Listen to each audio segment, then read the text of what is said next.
don't feel like you got to do what everybody else is doing. It's okay to create your own lane.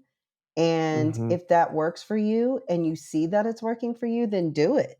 Just because you're Mm-hmm. not doing what everybody else is doing doesn't mean you're doing it wrong. As Mm-hmm. long as you've put some thought into it with regard to how it can move your position forward, as far as your goals in the industry and connecting with your audience.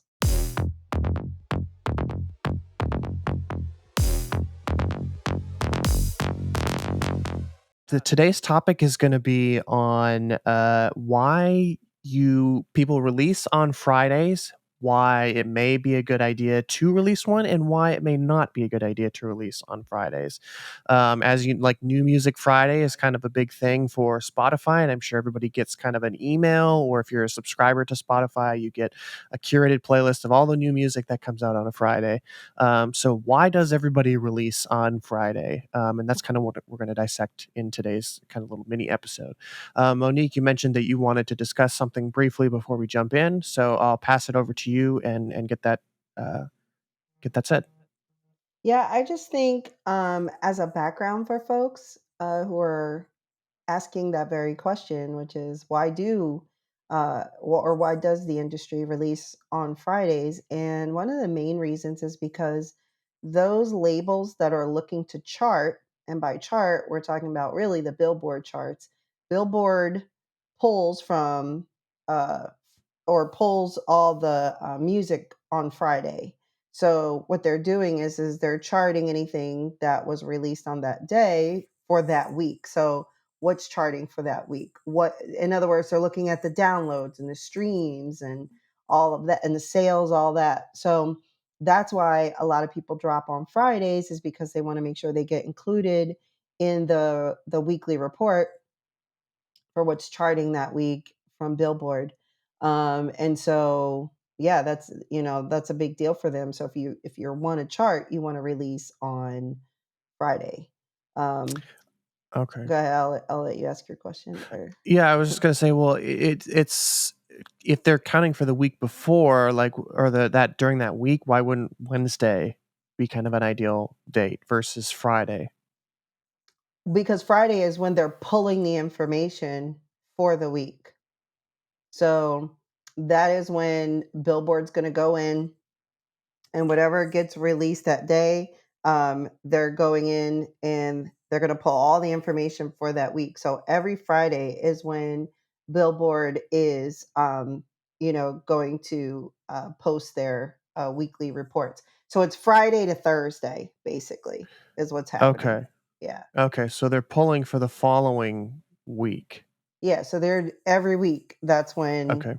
you chart, or they do their Okay. charting. Yeah. Okay, yeah, I guess I never really knew that, and, I mean, obviously, Billboard is still a big thing, but is it really Mhm. something that a lot of independent musicians and stuff are fighting for, or is it mostly Well, kind of a battle between the major it's labels? not just Billboard, because Nielsen SoundScan is doing the same thing.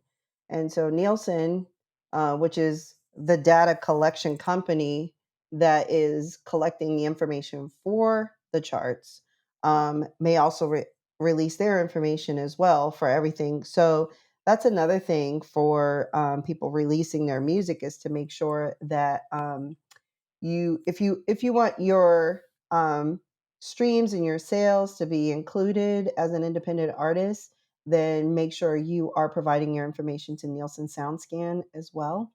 I can't remember what the website is, but we can look it up and post that with today's episode for Mhm. you guys. But yeah, so. Okay. So I know in the past we've discussed previous like marketing plans and things like Mm, that. So this kind of rolls into that. If this is mm-hmm, something that you're looking to achieve during your mm-hmm, rollout plan, releasing on a Friday may be a beneficial thing. mm-hmm, However, some of the underside of that may be Beyonce, for example, just released her Renaissance Act One 2 weeks ago on Friday, and that was obviously blew up, and all the publications were covering it. So it maybe overshadowed a lot of the other really good music that was released that day. So that's one thing to keep in mind when you're releasing on a Friday, is it may kind of overshadow your release because everybody's so focused on Beyonce and all those other artists. Which is why I think it's so important to make sure that you have your marketing plan together. So, as an independent artist, you're using, your distributor, your aggregator that's distributing your music. And a lot of times it takes a couple days for, your music to hit the platform. So if your intent is to be out on that same Friday that other artists are, and sometimes major artists don't even tell you that an album is coming. It just hits you smack in the face and you Mhm. don't even know. But with that being said, we have talked about, I think the last episode or 2 weeks ago, our episode with me and Rob talking about marketing and digital marketing. Mhm. I think in order to not get lost in that, you should have emails of your audience so you can email them about your release and, maybe do pre sale. If you hit them with the pre sale, then you don't get lost in the major announcements on that Friday because your audience has already ordered the record or the album that's going to come out. So then all you have to do is just keep hyping it up on social media. You're not even on the level of these major artists yet. So, with that being said, stay in your lane, is what I Mhm. say. I wouldn't even worry about what Beyonce's doing or what Drake is doing or whoever because you're not getting that level of press anyway. Stick to where your audience is, which is social media in most cases. And then if your audience is reading a particular publication, then place an ad in that publication, or work with someone who can help you pay for an ad in that publication. Get a sponsor to help you pay for an ad in that publication. But Mm, again, I don't want to beat a dead horse and keep repeating stuff that we've already said. But it just boils down to knowing your audience, and mm, so your release is going to be completely dependent upon. And I'll say this too: train your audience. If you want to release your music on a different day and get your audience used to your music coming out on a particular day, and you're really not worried about charting just yet, then train your audience that every Tuesday, or not every Tuesday, but Tuesday is when you drop new music, or Monday is when you drop new music. You know, times have changed. Another reason that a lot of people were dropping music on Friday is because everybody's free on the weekend. People get paid on Friday. That's when we're going to go to the record stores at the mall and wherever and go buy new music. Now mm, all I gotta do is log in and download it. I don't have to wait to go to the store, you know? mhm, Um, and so to that point, for those of you that are new artists, your creativity is really what's gonna make the draw for your release. So try to do an in-store the day your album is coming out and play a couple tracks off of there live in the store. In stores, I think need to come back. I don't even know if bands are doing them anymore, but there was a local shop here in Orlando known for doing in stores. And, some of those artists would pack the whole record store. And, we would go in. I was, working with some of my production friends. And, we set up everything monitors, instruments. They'd play like 3 songs, 4 songs, do a meet and greet. People are buying your record. So, that's what you're gonna have to do to kinda mhm. stand out from all the noise, so to speak. Mhm. Yeah, that's a good point. It's like because we for the podcast, for example, we release every Monday morning, and if you're on the West Coast or Mountain Time, then it's Sunday night, late Sunday night. So every podcast episode will come out at the same time, so our audience can know, like, okay, Monday morning on the drive to work or on my I've been sifting through all my emails, I can listen to the podcast from over the weekend. So Mhm, yeah, that's a good point. Training your audience to when mhm, your music releases, and as you continue to grow your fan base, more people will catch on. It's like, oh, I can expect new music, mhm. and you don't have to worry about getting saturated and sucked into the wormhole of releasing on a Friday. And then when your audience is bigger and you're getting more visibility, then you can start competing with everybody else on that Friday release for charting purposes, if Hmm. that's what you wanna do. Um, but again, this is something you should talk to your team about. Talk to your manager if you have one, your agent if you have one.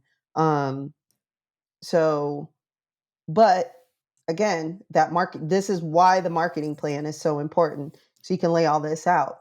You could, instead of releasing the song, you could release a video on the Friday and then release the track or what have you, like the following 2 weeks later or a week later. Whatever the situation may be. Maybe it's more, maybe it's specific to a particular time of year.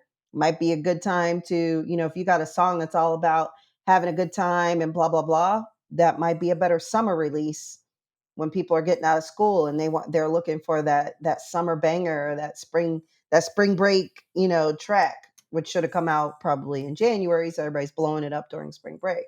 Mhm. So yeah, Yeah. there's a lot of ways to approach that, I think.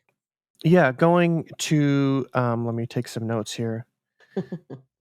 Um, that actually answers one of my questions is, so when you have that summer hit of like, "Oh, I'm gonna go cruise up the highway with the top down and the wind in my hair," and this, like, kind of a summer hit, um, do you wanna release that in the spring, or, kind of as the spring is about to come up, and then when summer hits, your song has already got that traction and you've already got that age.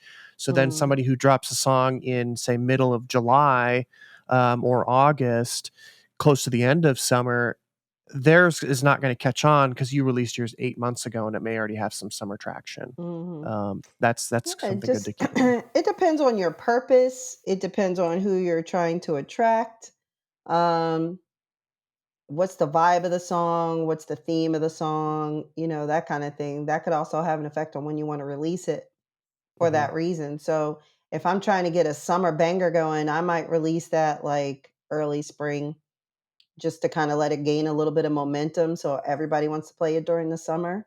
mhm. Um, it just depends. I mean, that's a tough one because to me, I got to hear the song for me to go, you know what, this is going to pick up quick. Yeah. Or this is a good song, but it's going to take them, it's taking a little bit of a build. I think they need a head start on this one and it'll pick up. But again, those visuals, that music video makes a difference, your visibility. So you really need to look and go, okay, how do it, create a TikTok campaign if that's where your audience is. Um, Mhm. Look at some of the like artists that are touring and then see where they are during that time and get in front of, if your audience is there, get in front of them, be like, hey, do like something fun, like an interview, like, hey, did you guys know we got a single coming out, or we got a album, a EP coming out, or whatever, to kind of help drum up that excitement. You know Mhm. what I mean?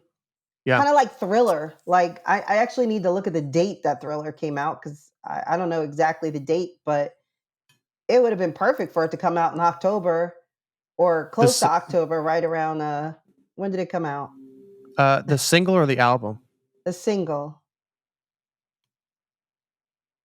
Actually, Jul both. January 23rd, 1984 Was the album? was the single. So they released it in Uh, January? yep, and then the album came out in November 30th, 1982. That Okay. doesn't s does that seem right because the album came out Af 2 years before? Well, yeah, because I mean, even though the album is out, doesn't mean everybody's playing Yeah, the that's single. okay, okay, I just got Yeah. confused on the dates. Yeah. Yep, I see it now. Yeah. So, yeah, there's just a slow release of tracks off of that particular album.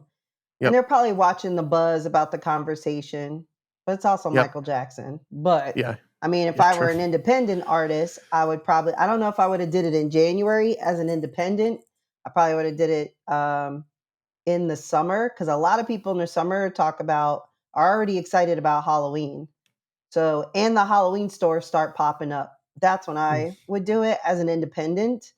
Um, but for somebody like Michael Jackson, I mean, there's so much money and push behind somebody that big. yeah, Um, and again, it probably, even though it's Michael Jackson, it was a creepy song.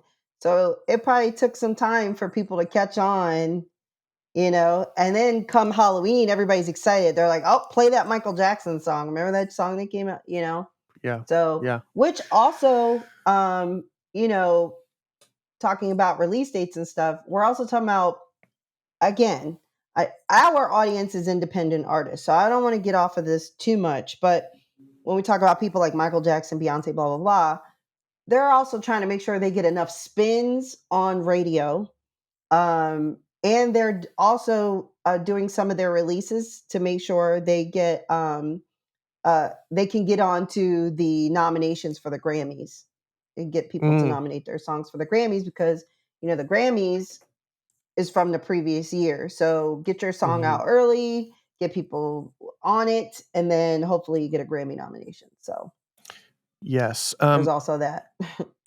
Absolutely. Going back to picking the date or the time of the week or whatever to release, it may be worth working with your distributor as well if they offer these types of services to figure out what dates people get a lot of traction. Like they can use the data that they have and be like, okay, based on your genre of music and style of music, Hmm. this you have a really good chance of getting exposure releasing on a Wednesday. Hmm. And then you can work with them on that data and then maybe plan a release around that. Hmm. And they may help push it. They may have connections at Spotify. Like with Jamvana here, we're actively pushing our artists to the Spotify editors and other playlists as well to get our artists and roster, because the more royalties that they makes us look good. So we always want to help and support our artists. So Right. work with your distributor. If they may be able to provide some data and insight on what date works best or what Hmm. time of the day works best for releasing your music. Hmm. Yeah, Also, and time wise, like if your audience stays up late, do like, hey, we're releasing this at midnight. Now everybody's up late or I've having a I've seen listening party. I've seen artists release music at say like, hey, I'm releasing my song a little early this time. I'm releasing at 9 p.m. Eastern time. I'm going to be going live on Facebook or Twitter or whatever, Instagram, and we're going to listen to it together for the first That's time awesome. What together. a great way to get attention for the Yes. project. Absolutely. Yes. And then, you can do like a quick 30-minute hour Q&A, like talk about Yep. the song. Mhm. Where did you get the inspiration? Maybe answer Mhm. questions on like if people have questions on the production. Who did you work with? Why did you come up with that kick? Where's that unique synth that's going on? Where's that from? Tell the story behind the lyrics. Mhm. Because when they see Relate. that connection, especially if you get emotional during it, or whatever, or it's something that really resonated in the Q&A, a lot of people are probably going to go and download that song like immediately. They're like, "Oh, let me Mhm. listen to that part." Cuz you can talk about the song without giving everything away, but like, there's a verse in a song that really um will resonate with anybody that blah blah blah. Has anybody felt that way before? Check out the song. You'll see what I'm saying. Tell me how you feel. Mhm. Now you done sent people to go download or stream it, and Mhm. you know, Yeah, you can't give them too much information because then they won't wanna stream it. It's like, well, I already know what the song's about. Why would I need to stream it? Other than they just wanna yeah. hear it. But, yeah, telling the story behind the lyrics, like if your song is, say, about depression and anxiety, a lot of people suffer with those things, and they can relate to those things. And they may be able to connect to the song and with you as an artist on a deeper level, if they have a better backstory understanding of who you are, where that song came from, and what part of the heart you wrote that from. Mhm. I've done that before. There's a few artists that I don't listen to that kind of music, but they write really good music, and I relate to it so strongly that whenever it comes up and I'll listen to it in full because I'm like, this song just I know this person, I know what they were feeling when I know what they were going through. That it just means so much to me, Mhm. and I think that's the most beautiful thing, most important thing with music. I think is the Mhm. relatability Mhm. of it. So, yeah, I think I just wanted to keep this episode kind of really brief. Monique, did you have anything else that you wanted to add? No, I don't think I have any I don't think I have anything specific for this one, because I feel like it ties so much into the marketing Yes. and you know the demographic of your audience, and everything, that which we've talked about so many times. So I think Mhm. if everybody just kind of puts that together and goes, okay, what works best for me? I think that's Yeah. another thing that people need to do, is just don't feel like you got to do what everybody else is doing. It's okay to create your own lane, and Mhm. if that works for you and you see that it's working for you, then do it. Just because you're Mhm. not doing what everybody else is doing doesn't mean you're doing it wrong. as long Mhm, as you've put some thought into it with regard to how it can move your position forward, as far as your goals in the industry and connecting with your audience. mhm. Understanding why you're doing something rather than just Mhm. doing it. Why are you Mhm. doing this? Mhm. So yeah, and you brought up earlier radio. I think that would be a good topic. I know you could go on about that. I think that would be My a good old topic stomping because grounds. your old stomping grounds. Yeah. I'm always curious. Like I don't listen to the radio, but I'm curious to hear what if it's still a thing and why it's Mhm. still a thing and why people chase it, if it's worth chasing, and all that Mhm. stuff. So that could Yeah, be we a can really good topic. definitely. You know what? I'll work on setting that up. Let's do it. Yeah, let's do that. So stay tuned for an episode on all things radio upcoming in the next month or two. So yeah, thanks for tuning in on this kind of brief episode of the Vana Room, and we'll see you guys next week. Bye. Bye.